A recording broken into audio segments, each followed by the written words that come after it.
ఆంధ్రప్రదేశ్ తిరుమల తిరుపతి దేవస్థానంలో జరిగిన అపశృతి నిజంగా చాలా బాధాకరమైన అంశమే. నిన్న జరిగిన తొక్కీసలాటలో ఏకంగా 6 మరణించారు.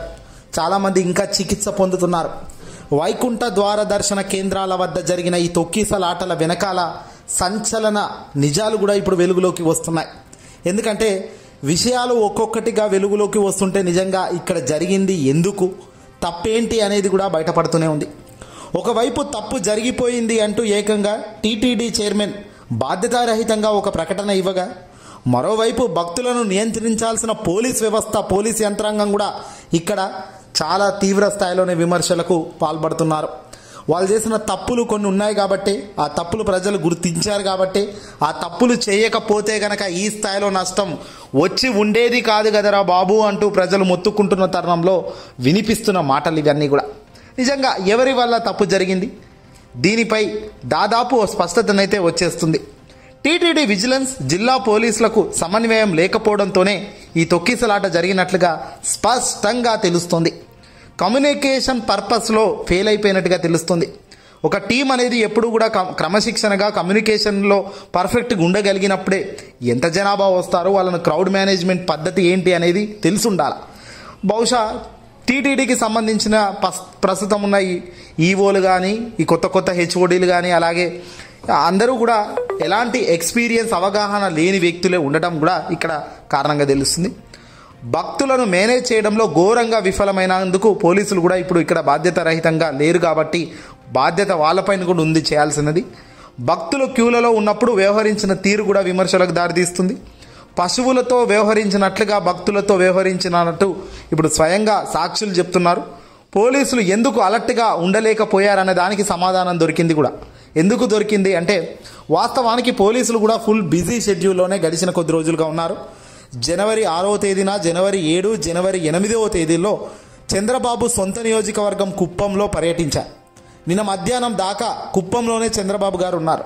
దీంతో పోలీస్ యంత్రాంగం మొత్తం కూడా ఆ సేవలోనే ఉండడం విశేషం. పర్యటనకు 2 రోజుల ముందు నుంచే జిల్లా పోలీసులకు డ్యూటీలు వేశారట కుప్పంకు.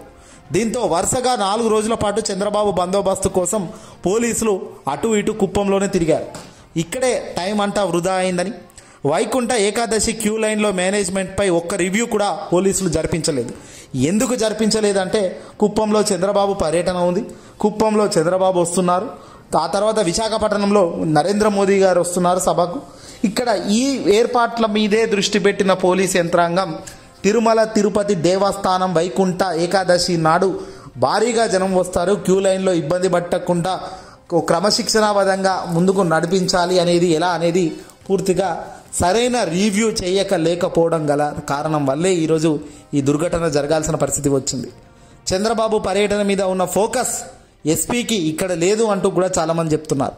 ఆ బాధ్యతలను తిరుపతి ఎస్ఐ, చంద్రబాబు పర్యటన మీద ఫోకస్తో ఎస్పీ కూడా అందుబాటులో లేకపోవడంతో ఆ బాధ్యతలను తిరుపతి వెస్ట్ సిఐ రామకృష్ణకు అప్పగించారు. దీంతో ఆయన గేట్ ఎత్తేశారు. పోలీసులతో క్యూ లైన్ మేనేజ్మెంట్ బాధ్యతలు మొత్తం కూడా ఆయనకి ఇవ్వడంతో ఆయనకు అవగాహన లోపం వల్ల ఇంకో కారణమో జరగాల్సిన నష్టం జరిగింది. 6 చనిపోవడం అన్నది తిరుపతి చరిత్రలోనే ఇలాంటి ఘటన జరగలేదు.